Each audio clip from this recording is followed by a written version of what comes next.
and a great, beautiful day to all you beings of light out there. Today, we're going to talk about your light. Lesson number 69 of A Course in Miracles is a wonderful lesson, and I had a really cool meditation this morning that I can't wait to tell you about. So let's jump in. We're doing the lessons of A Course in Miracles here on this channel. In case you didn't know, thank you for being here. Welcome all new subscribers. And let us grab our blue books and get to class today. All right, lesson 69. My grievances hide the light of the world in me. No one can look upon your grievances. No one can look upon what your grievances conceal. Because your grievances are hiding the light of the world in you, everyone stands in darkness, and you beside him. But as the veil of your grievances is lifted, you are released with him. Share your salvation now with him who stood beside you when you were in hell. He is your brother in the light of the world that saves you both. Today, let us make another real attempt to reach the light in you. Before we undertake this in our more extended practice period, let us devote several minutes to thinking about what we are trying to do. We are literally attempting to get in touch with the salvation of the world. We are trying to see past the veil of darkness that keeps it concealed. We are trying to let the veil be lifted and to see the tears of God's Son disappear in the sunlight. Aww. Let us begin our longer practice period today with the full realization that this is so, and with the real determination to reach what is clearer to us than all else. Salvation is our only need. There is no other purpose here and no other function to fulfill. Learning salvation is our only goal. Let us end the ancient search today by finding the light in us and holding it up for everyone who searches with us to look upon and rejoice. Very quietly now, with your eyes closed, try to let go of all the content that generally occupies your consciousness. Think of your mind as a vast circle, surrounded by a layer of heavy, dark clouds. You can see only the clouds because you seem to be standing outside the circle and quite apart from it. From where you stand, you can see no reason to believe there is a brilliant light hidden behind the clouds. The clouds seem to be the only reality. They seem to be all there is to see. Therefore, you do not attempt to go through them and past them, which is the only way in which you would be really convinced of their lack of substance. We will make this attempt today.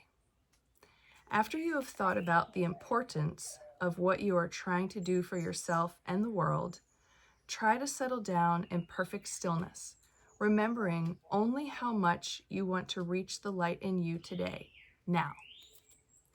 Determine to go past the clouds. Reach out and touch them in your mind. Brush them aside with your hand. Feel them resting on your cheeks and forehead and eyelids as you go through them. Go on. Clouds cannot stop you. If you are doing the exercises properly, you will begin to feel a sense of being lifted up and carried ahead. Your little effort and small determination call on the power of the universe to help you, and God Himself will raise you from the darkness into light. You are in accord with His will. You cannot fail because your will is His. Have confidence in your Father today and be certain that He has heard you and answered you. You may not recognize His answer yet, but you can indeed be sure that it is given you and you will yet receive it. Try as you attempt to go through the clouds to the light to hold this confidence in your mind. Try to remember that you are at least joining your will to God's. Try to keep the thought clearly in your mind that what you undertake with God must succeed. Then let the power of God work in you and through you, that his will and yours be done. In the shorter practice periods, which you will want to do as often as possible in view of the importance of today's idea to you and your happiness, remind yourself that your grievances are hiding the light of the world from your awareness. Remind yourself also that you are not searching for it alone, and that you do know where to look for it. Say then, my grievances hide the light of the world in me. I cannot see what I have hidden, yet I want to let it be revealed to me for my salvation and the salvation of the world. Also, be sure to tell yourself, if I hold this grievance, the light of the world will be hidden from me. If you are tempted to hold anything against anyone today. Ooh, so we're really being called upon to grow up and not be curmudgeon-y and just shisty with people today. Probably with ourselves too, but I feel like most of the grievances we're holding are with other people. At least we think it's with other people. Ultimately, it is with ourselves, but that's when you get all complicated. So and the other point I want to make about this lesson is that it's about perception. So your grievances are hiding your light from you. Your light is still shining, my beautiful light being friend, but you can't see it because of all your shittiness. So when I did this meditation this morning, and I don't often have visualizations, so it's really cool that lately I've had a couple that have been like, that felt really profound. So the way this morning's went, so I started having that image of being raised up, and I saw the clouds and I started to go to the clouds, and kind of like on an airplane where you're like, you go through the first layer of clouds and there's that clearing, and then there was like another layer of clouds, and then what I saw when I came through the top layer of clouds was this really, really tall like mountain peak, and I could see there was like a cave there, and I was just like drawn to the cave. And so as I'm approaching, I go in, I kind of land, and my little feet are walking up steps, and there's like a little church in there, and Jesus is kneeling at the altar praying. And so I'm like, okay, I'll go do what Jesus is doing. So I go step up to the altar and kneel down and pray also. And then he reaches out his left or his right hand to me, and I reach out my left hand to him. And as soon as our hands touched, I got this like, energy lightning strike. In the yogic community, they call it Shaktipat, maybe, like it was an extreme, like, wow, like something big happened.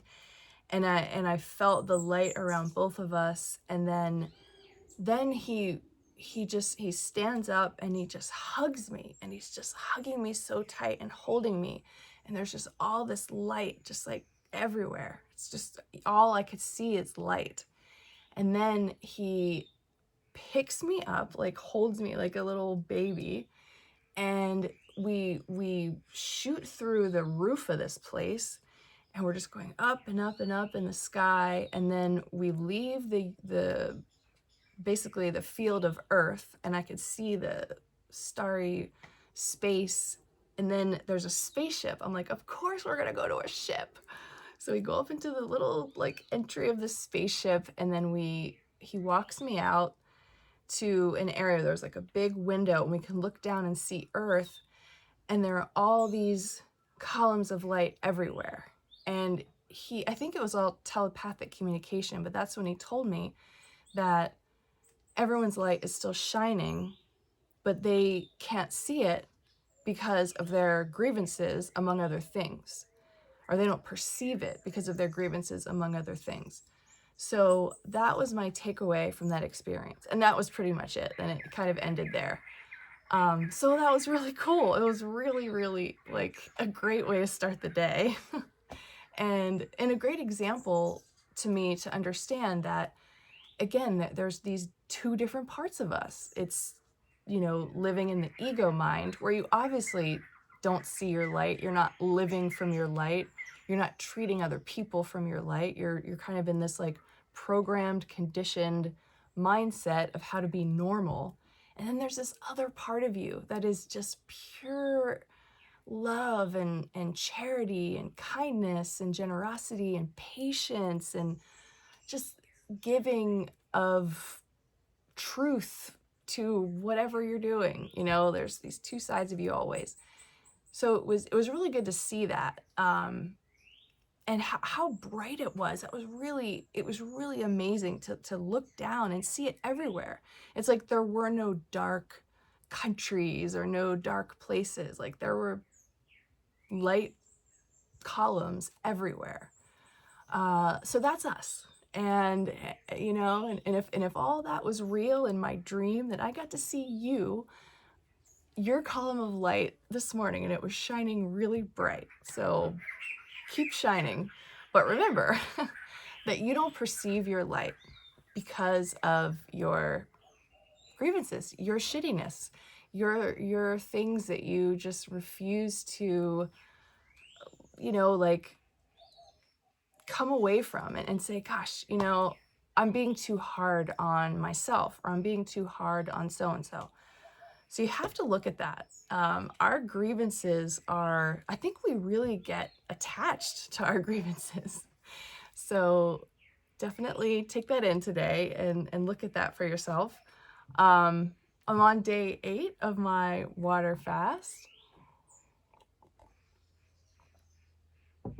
And it's going pretty well. I'm feeling good today. I slept like 9 hours last night, and that was really awesome. And we did a meditation before we went to bed.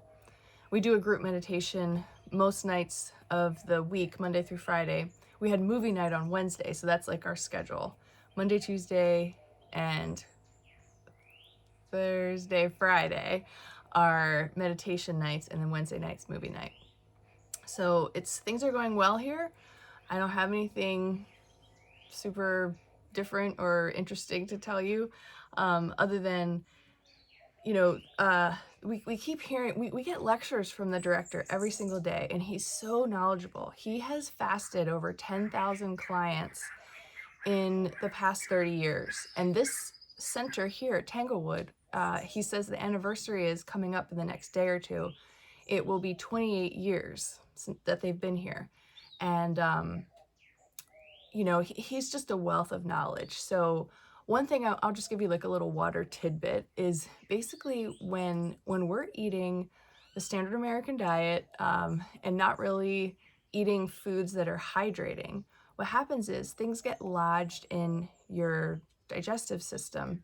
And so it's just like in there. And whether you get, what is it called, a colonoscopy or whatever, that's only focused on your colon. And he has reasons why those may not be the best idea, but anyway, we won't even get into that. In your small intestine, there is stuff that is in there that is dehydrated, hardened, and just kind of like attached to the walls. And so as we're drinking this water, you guys, it's rehydrating all the things that are stuck inside of our digestive system. And eventually you're going to have like the bowel movement of all bowel movements when things get moving again, get back into circulation, and they're moist enough to actually pass through and leave your body. So not only that, but people like me, like I'm a slender, lean person. So whenever I encounter toxins, whether it's in my food or my environment, unfortunately, they get lodged like deeper into my tissues. And so by drinking as much water as we're drinking, it's rehydrating everything, not only the digestive system where the waste is, but like all your cells in your body. So if there are any toxins or any materials that aren't meant to be there, they get forced out and put back into some, you know, elimination pathway and removed from the body. So that's why the tongue is coated so much, because each day it's just showing me that my body is releasing more and more toxins, and evidence of that shows up on the tongue. you can smell it in your underarms, you can just like, and another thing is like your senses become like wildly turned up. So the more that I detoxify and my body's doing all this eliminating, the more that like smells, everything here is made of wood. And yesterday it occurred to me that the smell of wood is making me nauseous. I'm like, oh my God, like, what am I, like pregnant or something? Like, how people have these certain things that they just can't stand. Well, I'm kind of like, oh my God, I have to smell the wood. But anyway, so all this interesting stuff is happening with the body. And yes, I will probably continue to lose some weight, but what's happening is the body is getting down to like the bare minimum. It wants to release water weight, which, I mean, that's like a whole nother explanation, but it also is, it's just getting to the point where all it wants to do is make sure that my vital organs, brain, heart, lungs, liver, kidneys, pancreas, spleen, the stuff that's under your ribs and your brain are like really important organs for your survival. I mean, obviously your digestive system is too, but it's outside of it, so I don't know if it's considered a vital organ. Anyway, when the body's doing this kind of work on itself, it's focusing on those places first, and then any additional energy or work that needs to be done, it starts going into those other areas.